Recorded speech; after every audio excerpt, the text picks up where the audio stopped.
Mientras llega,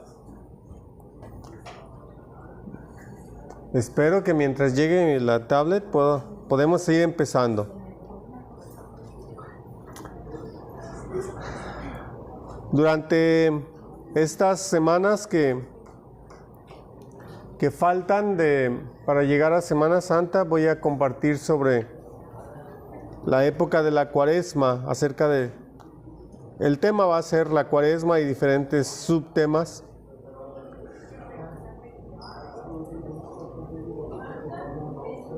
Hoy el tema es Cuaresma y 2 puntos: polvo, arco y oscuridad. Ya sabemos que históricamente la Cuaresma ha sido un tiempo para reflexionar sobre la condición humana. Empezando con el miércoles de ceniza, somos recordados de la fragilidad humana, porque ya ven que tenemos, se declara en el miércoles de ceniza: polvo eres y al polvo volverás. Pero además de eso, muy pronto aprendemos que la condición humana no solamente está marcada por fragilidad, pero además por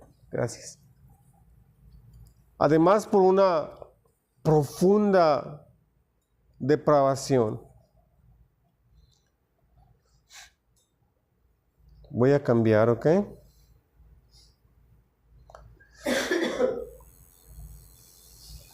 Por una profunda depravación.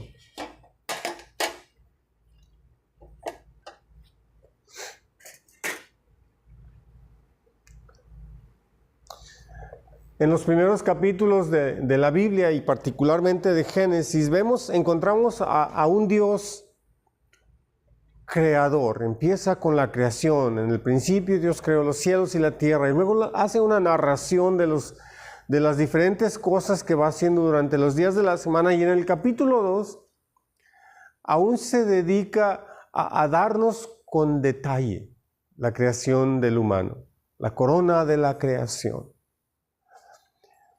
Sin embargo, muy pronto de manera abrupta, hace un cambio que nos transporta de una creación perfecta a una humanidad desobediente, a una humanidad que enfrenta las consecuencias de sus actos y que recibe los frutos de sus acciones. Génesis capítulo 3 dice, del versículo 14 en adelante: Dios el Señor dijo entonces a la serpiente: por causa de lo que has hecho, maldita serás entre todos los animales, tanto domésticos como salvajes.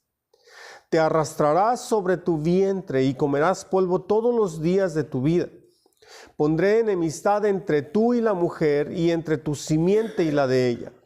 Su simiente te aplastará la cabeza, pero tú le morderás el talón. A la mujer le dijo: multiplicaré tus dolores en el parto y darás a luz a tus hijos con dolor.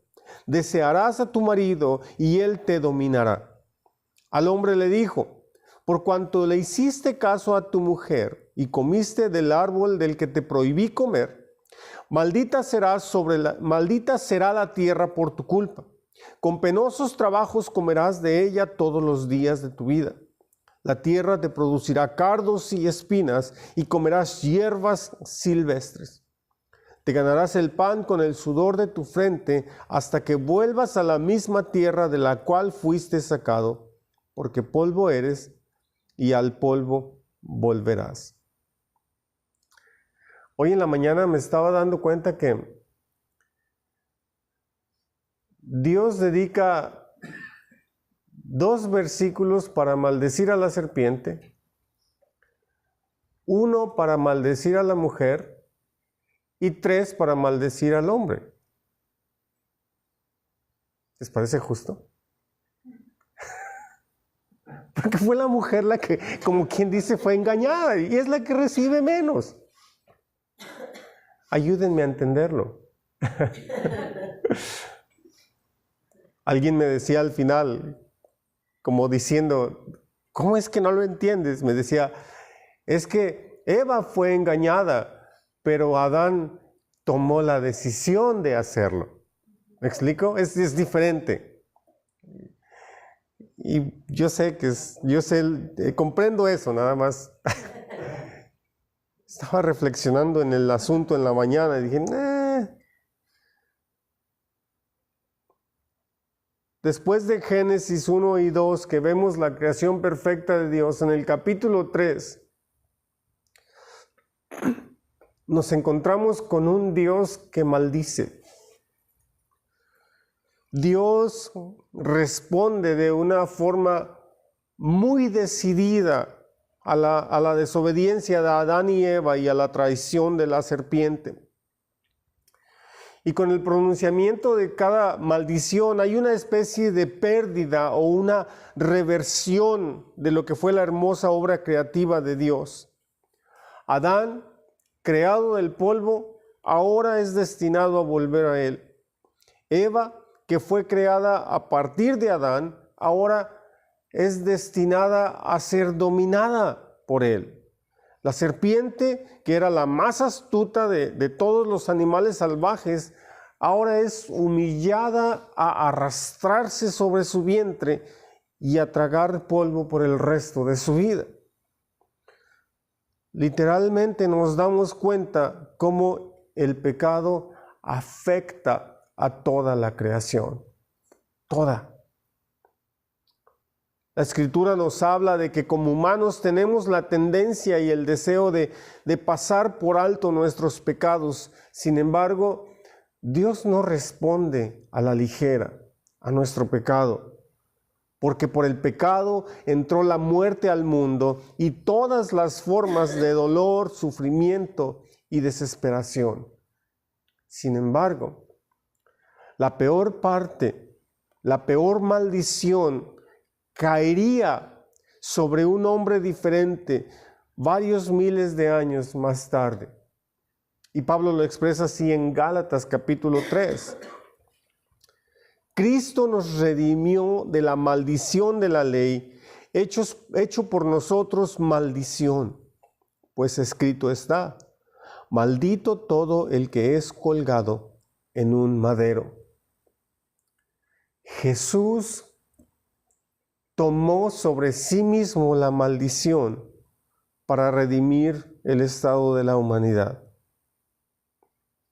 Más adelante en la historia bíblica, en el tiempo de Noé, nos damos cuenta que la corrupción y la violencia humana se había vuelto tan generalizada y tan insoportable, al grado de que Dios dice que Él tiene su corazón triste, que Él tiene su corazón lleno de dolor.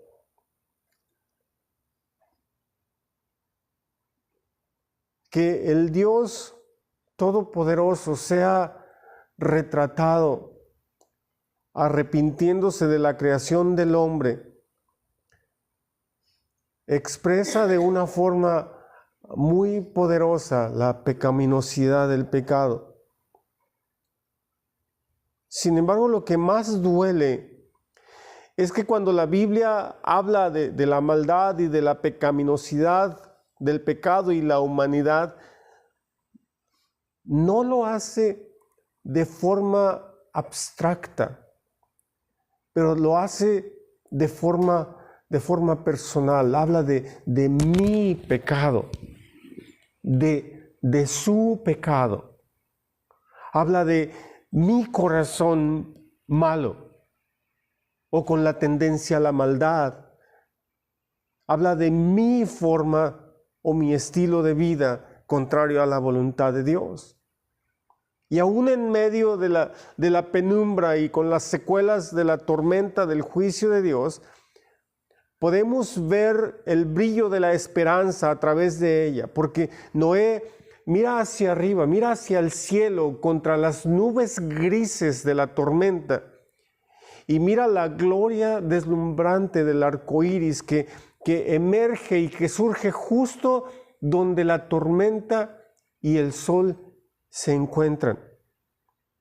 Allí en las nubes, Noé mira el arco de la ira de Dios dejado a un lado en la promesa de paz. Génesis 9, versículo 8. Dios les habló otra vez a Noé y a sus hijos y les dijo: yo establezco mi pacto con ustedes, con sus descendientes. Por favor, noten la palabra pacto. Y con todos los seres vivientes que están con ustedes, es decir, con todos los seres vivientes de la tierra que salieron del arca, las aves, los animales domésticos y salvajes. Este es mi pacto con ustedes. Nunca más serán exterminados los seres humanos por un diluvio. Nunca más habrá un diluvio que destruya la tierra. Dios añadió: esta es la señal del pacto que establezco para siempre con ustedes y con todos los seres vivientes que los acompañan. He colocado mi arco iris en las nubes, el cual servirá como señal de mi pacto con la tierra. Cuando yo cubra la tierra de nubes y en ellas aparezca el arco iris, me acordaré del pacto que he establecido con ustedes y con todos los seres vivientes. Nunca más las aguas se convertirán en un diluvio para destruir a todos los mortales. Cada vez que aparezca el arco iris entre las nubes, yo lo veré y me acordaré del pacto que establecí para siempre con todos los seres vivientes que hay sobre la tierra. Dios concluyó diciéndole a Noé: este es el pacto que establezco con todos los seres vivientes que hay en la tierra. En este pasaje nos encontramos con la promesa de Dios, una gran promesa de que sin importar qué tan grave pudiera llegar a ser el pecado de la humanidad, Dios no volverá a esconder su rostro de nosotros una vez más. Dios pronto dirigiría el arco de su ira hacia arriba, hacia el cielo, hacia su propio Hijo. Y en lugar de darle rienda suelta a su ira sobre nosotros una vez más, en la cruz, donde Jesús, que es el sol de justicia, que es el sol del amor de Dios, donde Jesús, como el sol y la tormenta de la ira de Dios se iban a volver a encontrar, Jesús moriría en la oscuridad para que el brillo de la gloria del plan salvífico de Dios pudiera brillar en nuestros corazones. Todo esto ya sin ningún asomo de arrepentimiento divino. La palabra pacto o convenio o alianza, ¿se dieron cuenta cuántas veces aparece en el pasaje que leímos? ¿Ah? 5. ¿Quién da más? 7 veces aparece. Es curioso que en inglés aparece 8 veces, pero en el pasaje que leímos en español aparece 7 veces. ¿Por qué 7 veces? ¿Por qué tantas veces? Notamos el énfasis que Dios le hace y la importancia que Dios le da a esto. ¿Por qué? Porque Dios es un Dios de pactos. Si nos ponemos a analizar toda la Biblia, Dios hizo un pacto con Adán y Eva. Dios hizo un pacto con Noé. Dios hizo un pacto con Abraham. Dios hizo un pacto con Moisés. Dios hizo un pacto con David. ¿Me explico? Y Dios hizo un pacto con nosotros. Jesús dijo: esta es la sangre del nuevo pacto. Dios hace pactos. Dios hace este convenio entre Él y Noé y su familia. y como consecuencia con el resto de la humanidad. Ahora de ahí pasamos a la oscuridad. Ya hablamos del polvo, ya hablamos del arco iris, ahora hablamos de la oscuridad.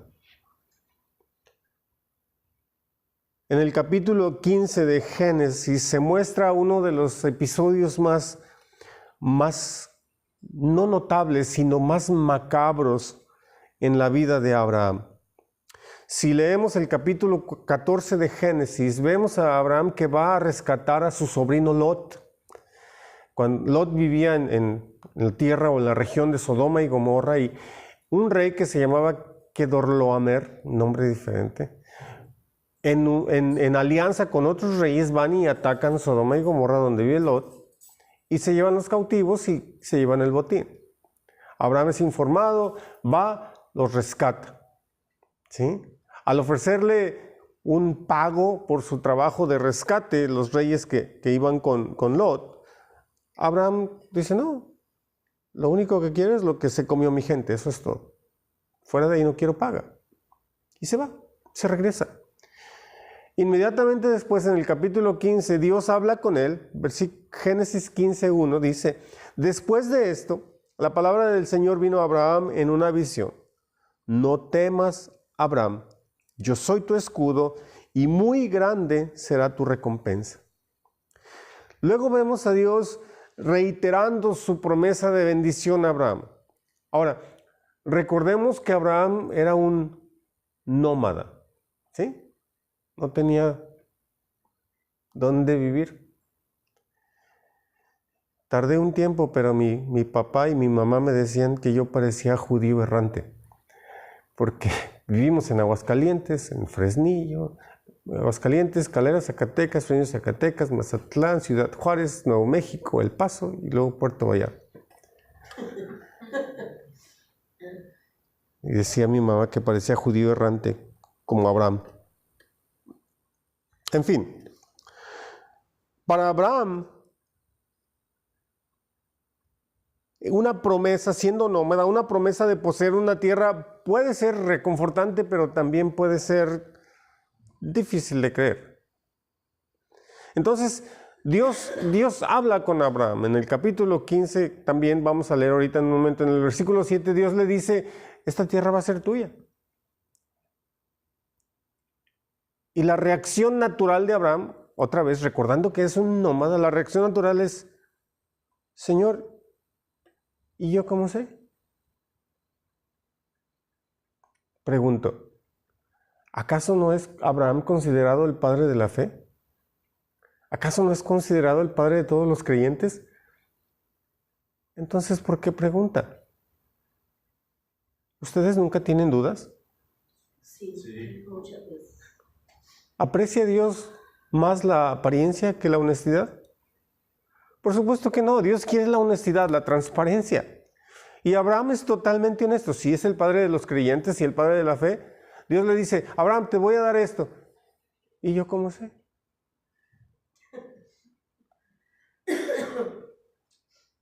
¿Cuál es la reacción de Dios?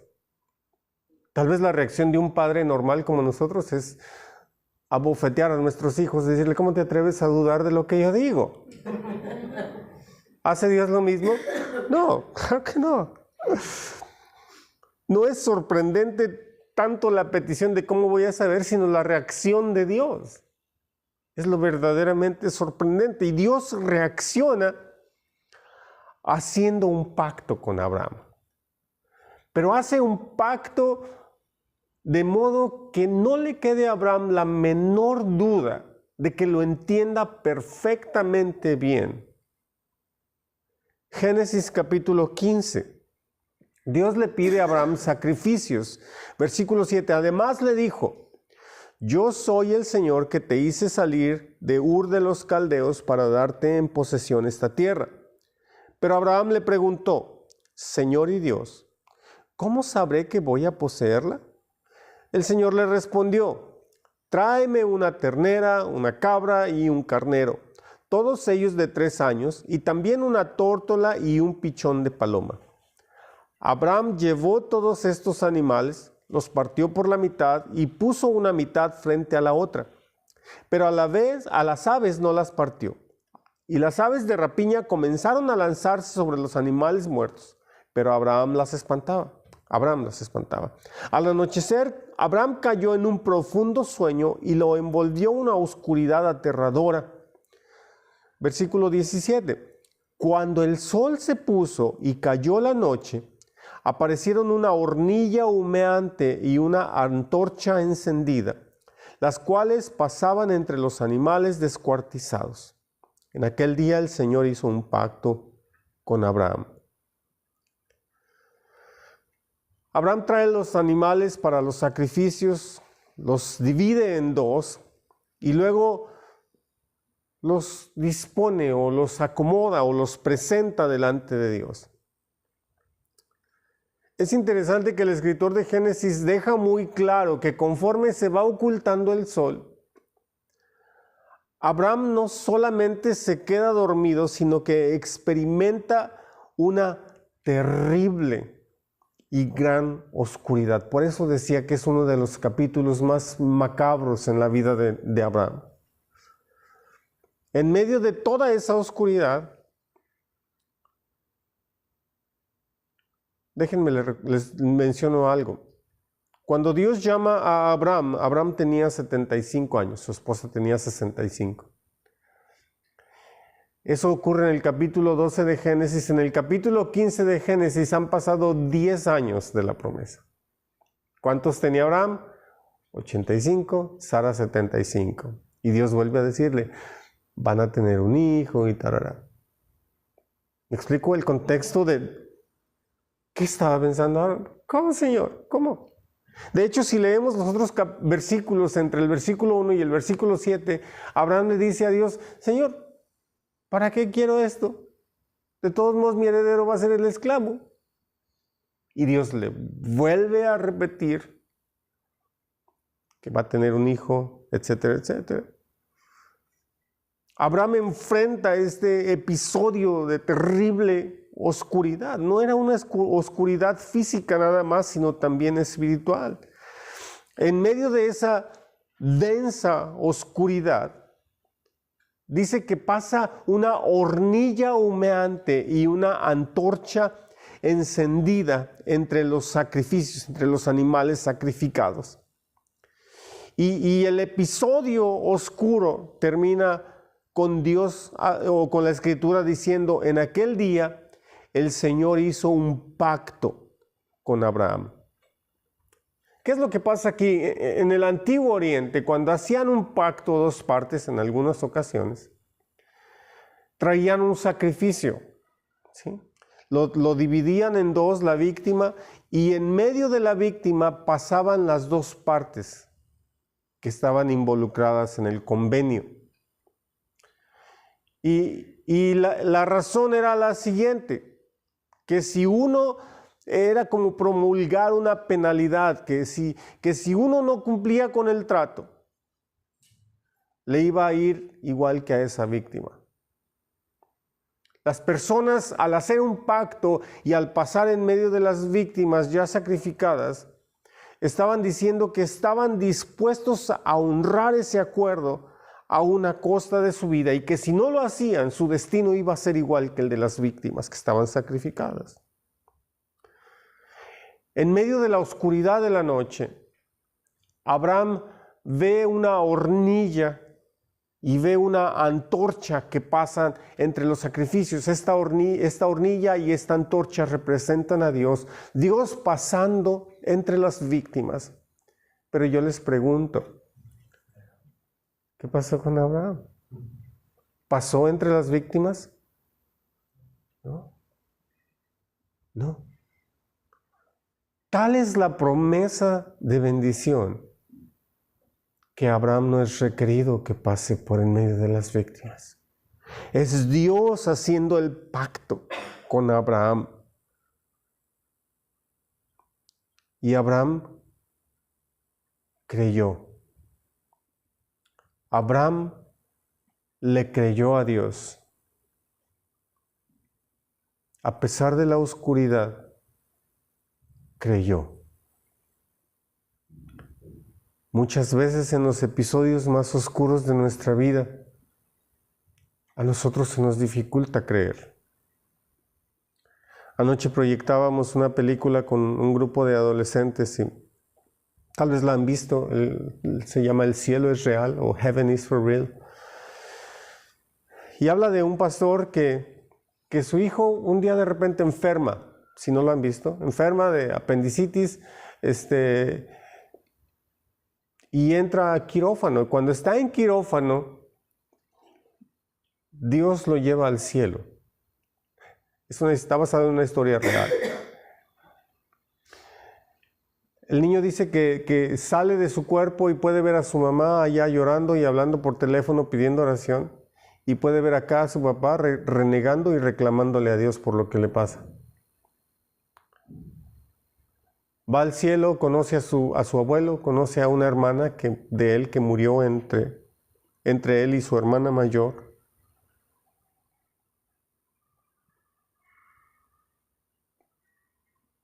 Pero la parte que es más triste, al menos en mi punto de vista,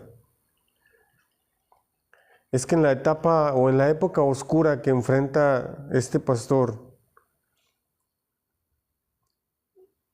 no reacciona ni lo más cercano como Abraham de creer, sino que su reacción es agredir o reclamarle a Dios.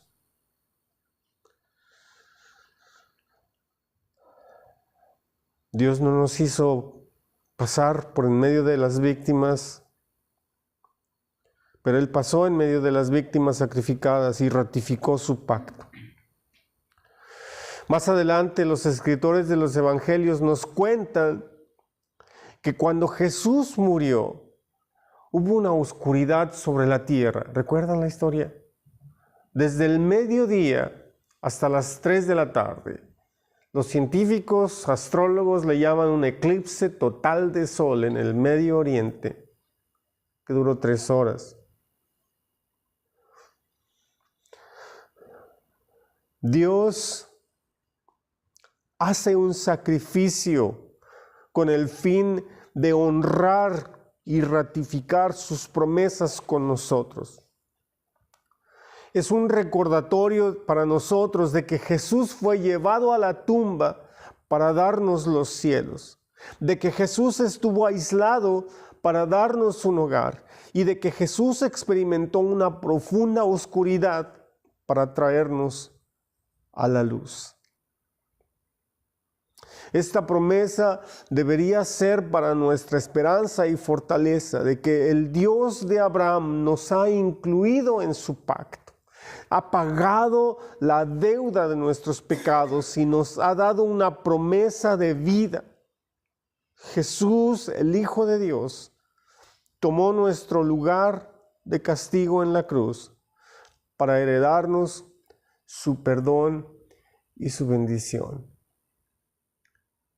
El Dios de pactos ratifica su pacto con la humanidad, nosotros entre ellos,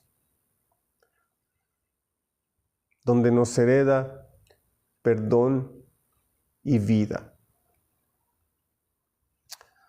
Oremos. Muchas gracias, Señor, porque eres fiel a tus palabras, eres fiel a todas y cada una de tus promesas. Y esto ni siquiera tiene que ver con que nosotros lo seamos o no, porque tú eres fiel y punto. Es parte de tu carácter, es parte de tu personalidad.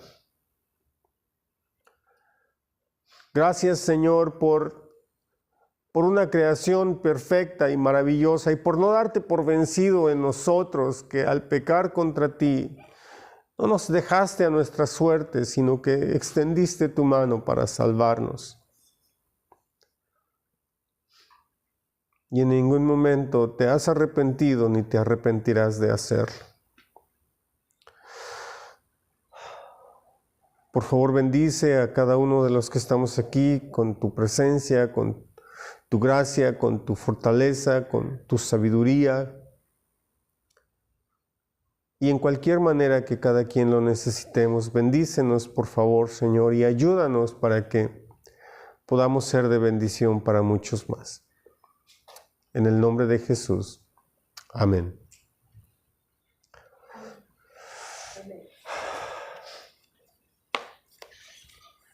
Pues Dios les bendiga. Nos veremos la próxima vez.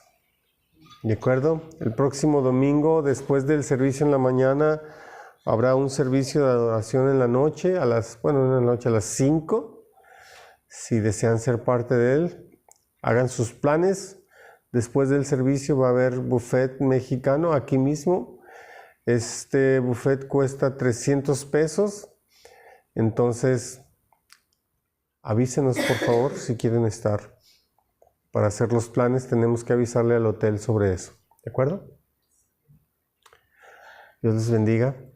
Nos veremos pronto. Gracias.